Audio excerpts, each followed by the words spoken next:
حضور نے اعزاز دیا بہن کو، بیٹی کو، بیوی کو، عورت کو، اور ماں کے معاملے میں تو کمال کر دی۔ میرے کریم نے فرمایا جنت تھی 7 آسمانوں کے اوپر، سدرۃ المنتہا کے پاس۔ میرے محبوب فرماتے ہیں جب رب نے مجھے اختیار دیا تو میں نے وہ جنت وہاں سے کھینچی اور ماں کے قدموں کے نیچے لا کے رکھ دی۔ وہاں سے کھینچ کے غوث الزما، قطب الدرا، محدث اعظم، مفسر اعظم، شیخ الکل، شیخ طریقت، ولی وقت بھی اگر جنت اس نے ڈھونڈنی ہوگی تو اسے اپنی ماں کے قدموں کے نیچے سے ملے گی۔ اتنا بڑا اعزاز بھی کو دے گا، اتنا بڑا اعزاز بھی کو دے گا جو میرے رسول نے عطا فرمایا ہے۔ ماں ہوتی ہے، وہ ولی وقت کے لیے، غوث وقت کے لیے بھی اگر اس نے جنت لینی ہے تو اسے ماں کے قدموں کے نیچے سے ملے گی۔ میرے رسول پاک علیہ السلام نے عورت کو اعزاز دیا، فضیلت دی، عظمت عطا فرمائی، اور ایسے نہیں رکھا بی بی کو۔ میرے حبیب پاک نے فرمایا جب عورت کے پیٹ میں بچہ ہوتا ہے پیدا ہونے والا تو اللہ اسے اتنا ہی ثواب دیتا ہے جتنا تلوار لے کے میدان میں جہاد کرنے والے مجاہد کو ثواب عطا فرماتا ہے۔ اور اگر دوران ولادت عورت انتقال کر جاتی ہے، فوت ہو جاتی ہے، تو میرے حبیب نے فرمایا وہ ایسے نہیں گئی، وہ اپنے بچے کی ولادت کے موقع پہ گئی ہے تو اللہ اسے شہادت کا درجہ عطا فرمائے گا۔ ہر موقع پر بیویاں حاضر خدمت ہوئیں۔ نبی پاک نے فرمایا جو آدمی اذان سنے اور جس طرح مؤذن کلمے کہے اسی طرح کے کلمات دہرائے تو اللہ تعالیٰ مردوں کو 1,00,000 نیکی کا ثواب دے گا اذان کا جواب دینے پہ۔ بیویاں آ گئیں کہنے لگی حضور یہ تو مردوں کا ثواب ہے تو ہم تو پیچھے رہ گئیں۔ میرے حبیب نے فرمایا گھروں کے اندر رہنا، اذان کا جواب دینا، مردوں کو 1,00,000 نیکی ملے گی، تمہارے نبی کا وعدہ ہے تمہیں 2,00,000 نیکیاں عطا فرمائی جائیں، تمہیں ڈبل ثواب ملے گا۔ شرط کیا ہے؟ گھروں کے قرآن مجید سورہ احزاب آیت نمبر 33 اللہ فرماتے ہیں وَقَرْنَ فِي بُيُوتِكُنَّ، اے میرے محبوب کی ازواج، یہ حضور کی ازواج کے وسیلے سے ساری عورتوں کو پیغام ملا۔ کہا اے بیویوں اپنے گھروں کے اندر ٹھہری رہو۔ کہاں رہو؟ گھروں کے۔ بیویوں کو دھوکہ دیا جاتا ہے، میری مائیں بہنیں بیٹیاں بچیاں سمجھتی نہیں بات کو، دھوکہ دیا جاتا ہے۔ کہتے ہیں لو مولوی دقیانوس ہو گیا ہے، یہ صوفی دقیانوس ہے، یہ کہتا ہے بی بی گھر کے اندر قید ہو کے رہے، پردہ تو قید کا نام ہے، وہ گھر کے اندر قید، بی بی صرف ماں بن سکتی ہے، وہ وزیر مملکت نہیں بن سکتی۔ اور صرف دیکھو نا وہ امریکہ سے نعرہ لگ رہا ہے کہ بی بی صرف بیوی بن سکتی ہے، وہ وزیر نہیں بن سکتی، بی بی صرف بہن بن سکتی ہے، وہ صدر نہیں بن سکتی۔ پوری امریکہ کی تاریخ نکال کے مجھے بتلاؤ آج تک کتنی بیویوں کو صدر بنایا انہوں نے؟ بتلاؤ کتنی بیویوں کو صدر؟ کیا تماشا ہے، دھوکہ دیا عورت کو، اور عورت اس دھوکے میں ان کی پتہ نہیں آئی کہ نہیں ہماری آ گئی ہے۔ عورت وزیر نہیں بن سکتی۔ بتاؤ اس وقت جو امریکہ کی کابینہ اس میں کتنی عورتیں وزیر ہیں؟ اس وقت جو لندن کی کابینہ اس کی ٹونی بلیئر وزیر اعظم گزرا ہے برطانیہ کا، اس کی بیوی کی سگی بہن کلمہ پڑھ گئی، سگی بہن کلمہ پڑھ گئی۔ اس سے بیویوں نے پوچھا تو کلمہ پڑھ کیوں کلمہ پڑھ گئی ہے، کیا چیز پسند آئی ہے تجھے اسلام میں؟ تو کہنے لگی جو پردہ مسلمانوں کے نبی نے اپنی ماننے والی عورتوں کو دیا ہے وہ پردہ بتا گیا ہے کہ اگر عورت کی کوئی عزت ہے تو بی بی فاطمہ کے بتائے ہوئے پردے میں ہے۔ یہ حال موقع پہ زندہ موجود ہے عورت۔ اس نے 2 جلدوں میں کتاب لکھی ہے پردے کی اہمیت، 2 جلدوں میں۔ ہمارے ہاں مصیبت بنی ہوئی ہے، عورت ان کے چکر میں آ گئی ہے، وہ تو تمہیں دھوکہ دے رہے ہیں، وہ تو تمہیں تباہ کر رہے ہیں۔ وہ بی بی جو گھر میں بیٹھی تھی تو میں نے کہا کہ وقت کا ولی غوث کو تب اس کو حکم تھا کہ جا کے ماں کے پیروں میں بیٹھ، وہاں تجھے جنت ملے گی۔ وہ بیٹی جو باپ تھکا ماندہ گھر سے باہر آیا تھا اور محنت کی کمائی کما کے لایا تھا، اس کو حکم تھا کہ پہلا لقمہ بیٹی کے منہ میں دینا، بہن کے منہ میں دینا۔ اور وہ خاوند جس کو حکم دیا گیا تھا کہ تو باہر سے تھک کے آیا ہے، چور ہو کے آیا ہے، اگر گھر میں تیری بیوی پھر بھی کوئی رویہ غلط کرے تو مدینے کے حبیب نے کتنا نرمی دی بیویوں کے حق میں۔ فرمایا یہ عورت ٹیڑھی لکڑی ہے، اسے اللہ نے عقل ہی تھوڑی دی ہوتی ہے، اگر کبھی بگڑ جائے تو نرمی کا مظاہرہ کر، ٹیڑھی کے ساتھ ہی گزارا کر، اللہ تجھے اجر عظیم عطا فرمائے گا۔ میرے حبیب نے کس قدر عورتوں کو اہمیت دی، کتنی فضیلت دی، کتنے ان کے بارے میں نرمی رکھی۔ اور عورت کو کہا جاتا ہے تو باہر نکل، باہر آ، دیکھ تیرے لیے کیا۔ کالج میں پڑھتا تھا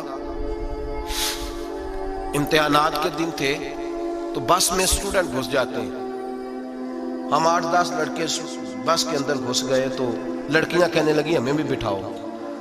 वो जो कंडक्टर था बस का उसने कहा कि बेटी बहन लड़के आ गए हैं तो तुम इस तरह करो, तुम ना जाओ, तुम पिछली बस में आ जाना। लड़कियां जोर जोर से बोलने लगी, कहने लगी हमारे बराबर के हुकूक हैं, लड़के बिठाए हैं तो हमें भी बिठाओ, हुकूक जो बराबर के हमें भी बिठाओ। अब वो मजबूर हो गया, पीछे हट गया। वो 8-10 लड़कियां भी चढ़ आई। लड़के सीटों में बैठे हुए तो कहने लगे उठो, शर्म नहीं आती, लेडीज को इज्जत दो, जगह दो। तो एक नौजवान बीच में से बोला, कहने लगा तुम्हारे बराबर के हुकूक है, हम खड़े होके जा सकती हैं, तुम नहीं जा सकती। बराबर के हुकूक है तो जबर भी बराबर का बर्दाश्त करो। चुप कर गई। कहने लगे आज के बाद ये ना कहना बराबर के हुकूक है, आज के बाद ये कहना कि औरतों की इज्जत के हुकूक है।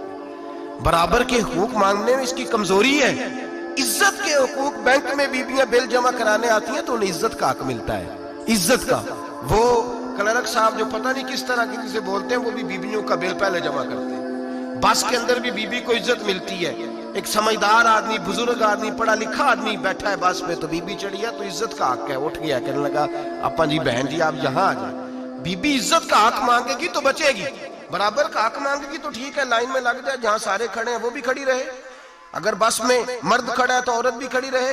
बराबर के हुकूक मांगने में औरत को नुकसान है, बराबर के हुकूक मांगने में औरत के लिए तकलीफ है, औरत के लिए नुकसान है। हाँ, अगर इज्जत का हक मांगेगी तो फिर इसको अल्लाह वकार अता फरमाएगा, फिर अल्लाह इसको बुलंदी अता फरमाएगा। मेरे हबीब करीम सैयद आलम सल्लल्लाहु तआला अलैहि वसल्लम ने औरत को जो हक दिया वो इज्जत वाला हक दिया है। औरत को जो हुजूर ने हुकूक दिए वो वकार वाले। एक बात मुझे बतलाइए, एक बीबी एमएससी उसने पास कर लिया, एमकॉम कर लिया, एमए के बाद एमबीए कर लिया, बड़ी तालीम हासिल की, वो एयर होस्ट बन गई।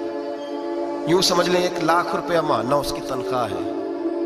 वो घर से निकलती है, वो कहती है मैं जहाज के अंदर एयर होस्ट हूं। वो कहती है मैं तो इतने पैसे कमाती हूँ, मुझे खामन की क्या आदत है। अब 2 औरतें हो गई। एक बीबी घर में रहती है, उसका खामन थका रहा है, उसका बेटा स्कूल से आया है, खामन काम से आया है, छोटा बेटा इंतजार कर रहा था कि सारे आएंगे तो खाना खाएंगे। अब वो खामन आया तो उसने आते का मुंह हाथ धोले में खाना चुनती हूँ। दस्तरखान बिछाया, उसने खाना रखा है, उसका बेटा भी खाना खा रहा है, उसका भाई भी खाना खा रहा है, उसका शौहर भी खाना खा रहा है, वो उनको खाना खिला रही है। अब किसी मौके पर उसका बेटा बोलता है, कहता अम्मा फलां चीज भी चाहिए। अम्मा डांट देती, कहती चुप कर, मिल जाएगी। खामन कहता है फलां चीज क्यों नहीं पकी? तो कहती है जनाब क्या बताऊं आपको, गैस ही नहीं है सुबह की। कभी वो कहती है आप चले जाते हैं, आपको ये तो फिक्र ही नहीं होती कि फलां मसाला कोई नहीं था। खामन उसकी बात सुन रहा है। उधर वो एयर होस्ट है, वो भी खाना बांट रही है, अपनी मर्जी का लिबास नहीं पहन सकती। उसको जब ट्रेनिंग दी जाती है तो उसको कहा जाता है कि तूने माज़अल्लाह चुस्त लिबास पहनना है, मेकअप तूने करके रखना है, और कोई बदतमीज तरीन लड़का तेरे साथ बदतमीजी भी करे तो तूने जवाब में बोलना नहीं, जी जी करना है, इसलिए कि हमारी एयरलाइन का नुकसान नहीं होना चाहिए। अब लड़के उसको बुला रहे हैं, फप्तियां कस रहे हैं। वो कहती है मैं बड़ी सियानी हूं, लाख रुपया कमाती हूँ, मुझे क्या जरूरत है। ईमानदारी से दिल पे हाथ रख के बताना, वो बीबी जो घर में खाना तकसीम करती है उसकी इज्जत ज्यादा है या जो जहाज के अंदर खाना तकसीम कर रही है उसकी इज्जत ज्यादा है? ये अपने दिल से बीबी कह रही है मैं लाख कमाती हूँ, ये तो खामद मुझे 10 रुपए देते हुए 100 दफा बातें करता है। तुझे पैसे तो तेरी जेब में उस तरह नहीं आ रहे, लेकिन जो इज्जत तुझे घर में नसीब हो रही है, जो इज्जत तुझे घर में नसीब हो रही है। किसी बुजुर्ग से किसी ने कहा था कि जनाब दुनिया में रोटी खाने का मजा कब आता है? तो उन्होंने कहा रोटी खाने का मजा तब ही आता है जब अम्मा तंदूर पे रोटियां लगा रही होती है। अम्मा तंदूर पे रोटियां लगा रही होती है और बड़े बड़े बादशाह भिखारी बन के खड़े होते हैं, अम्मा एक गरम गरम रोटी देना। वो लुत्फ है, वो जायका है।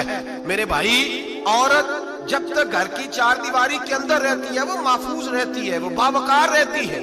और जब वो कहती है नहीं नहीं मैं बराबर निकलूंगी, मैं कमाऊंगी, आप देख ले ट्रेनिंग दी जाती है औरतों को होटलों के अंदर। पाकिस्तान में, पंजाब में, हमारे देहाती माहौल में अब होटलों के ऊपर वेटर का काम औरतें करने लगी हैं। औरतें बैठती हैं, काम करती हैं, उनको हुक्म होता है, सुबह ट्रेनिंग होती है कि कोई आदमी जितनी भी बदतमीजी करे तुमने बोलना नहीं। ओ खुदा के बंदो, ओ मेरी माओ बहनों बेटियों, ये तुम्हारी इज्जत नहीं, ये तुम्हें रुसवा किया जा रहा है, ये तुम्हें जलील किया जा रहा है। साबन का इश्तिहार है और तस्वीर बीबी की शैम्पू का इश्तिहार है, तस्वीर बीबी की, सीमेंट बेचा जा रहा है और तस्वीर बीबी की तौहीन होती है तुम्हारी सुबह शाम, और तुम इसे अपनी इज्जत समझती हो, तुम इसे अपना वकार समझती हो। इज्जत क्या है?